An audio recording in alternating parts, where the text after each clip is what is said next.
আমাদেরকে জানাবেন যে এই যে আমরা যেটা বলছিলাম যে আসলে ভূমিকম্প কি রাজধানীবাসীকে বড় কোনো বার্তা দিতে পারে কিনা?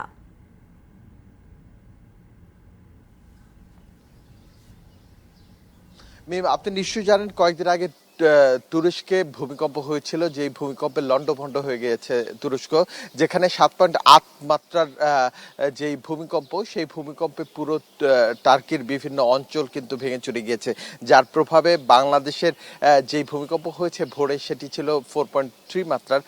কিন্তু রাজধানীবাসীকে আমরা বেশ আতঙ্কিত দেখলাম। এখানে রয়েছেন আমাদের নগরবিদ এবং ইঞ্জিনিয়ার ইমদাদুল ইসলাম। আমরা যদি তার কাছে জানতে চাই যে আসলে এই ভূমিকম্প যে ভোর রাতে হলো, রাজধানীবাসীর কতটুকু ঝুঁকির মধ্যে রয়েছে রাজধানী ঢাকা, আপনি যদি একটু বলতেন। হ্যাঁ, ধন্যবাদ।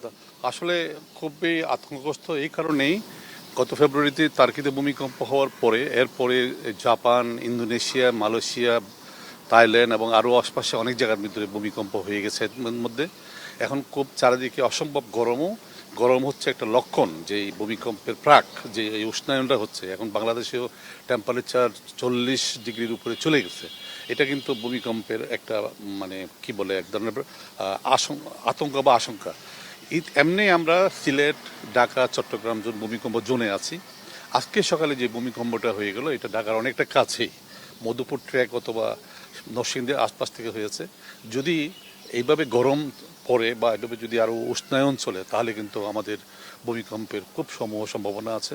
এবং এই জন্যই সবাইকে সাবধান হওয়া অবশ্যই উচিত। এই জন্যই যে অনেকে যে কোনোভাবে ঘরবাড়ি করে বা ঘরবাড়ি ঝুঁকিপূর্ণ হয়ে গেছে কিন্তু সেগুলোকে শো না করে ওইসব জায়গার মধ্যে বসবাস করছে। এর মধ্যে এই ভূমিকম্পের সাথে সাথে আরও কনসার্ন হচ্ছে অগ্নি দুর্ঘটনা। দেখেছেন কিছুদিন আগে বঙ্গবাজারে বা নিউ মার্কেটের মধ্যে যে হয়েছে।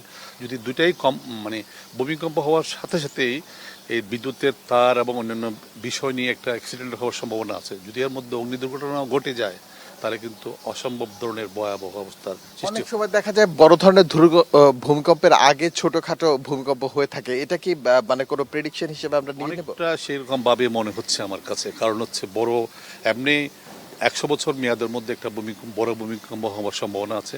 আমরা 100 বছর মেয়াদ পার হয়ে গেছি, যে কোনো সময় ভূমিকম্প হতে পারে। তা আজকে যেটা ঘটলো আমার মনে হচ্ছে এটা প্রাক সিগন্যাল, আরও সামনে অথবা যে কোনো মুহূর্তে আরও বড় ধরনের ভূমিকম্প হওয়ার সম্ভাবনা আছে। সুতরাং এই জন্য নগরবাসীকে, রাজধানীবাসী আসলে কি ধরনের সাবধানতা নিতে পারে এবং তারা এই ভূমিকম্প থেকে বাঁচার জন্য কি করতে পারে? এগুলোর জন্য উচিত হবে তো ওভারনাইট যেগুলো ঝুঁকিপূর্ণ সেগুলো তো ভেঙে ফেলা যাবে না, তবে সবাইকে সবসময় সতর্ক থাকতে হবে। এই কারণে ভূমিকম্পটা সাধারণত সকালবেলা বা ভোরবেলায় বেশি হয়ে থাকে আমাদের এখানে, টার্কিত যে হয়েছে এরকম অবস্থার মধ্যে। সুতরাং সবাইকে খুব সাবধানের সাথে থাকতে হবে এবং যদি কখনো জার্কিং হয় তাহলে ঘরের মধ্যে নিরাপদ জায়গায় সরে যেতে হবে সবাইকে, অথবা বাইরে যেতে হবে।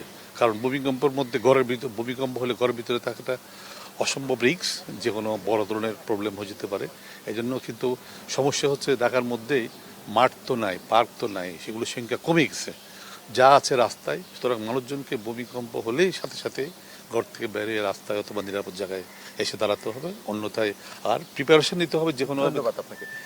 আসলে ভূমিকম্পে যদি হয় তাহলে নিরাপদ জায়গায় সরে যাওয়ার যে পরামর্শ দিয়েছেন, আসলে সেই সরে যাওয়াটা কতটুকু সম্ভব হবে তা এখন দেখার বিষয়। অবশ্য ভূমিকম্প হলে একমাত্র সরে যাওয়ার যে পরিকল্পনা, সেই পরিকল্পনা বাস্তবায়ন করা ছাড়া রাজধানীবাসীর হাতে আসলে কিছুই করার নেই।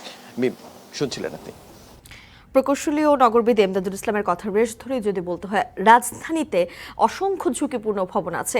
সেই ঝুঁকিপূর্ণ ভবনগুলোতে যারা এখনো পর্যন্ত বসবাস করছে তারা যদি সেই ভবনগুলো এড়িয়ে না চলে কিংবা সেই ভবনগুলোতে আসলে কর্তৃপক্ষ যদি এগিয়ে না এসে তাদের পুনর্ব্যবস্থাপন না করে দেয় তাহলে আসলে ঝুঁকিপূর্ণ হয়ে যাবে আগামী যে যদি ভূমিকম্প হয় বড় ধরনের কোনো, সেক্ষেত্রে।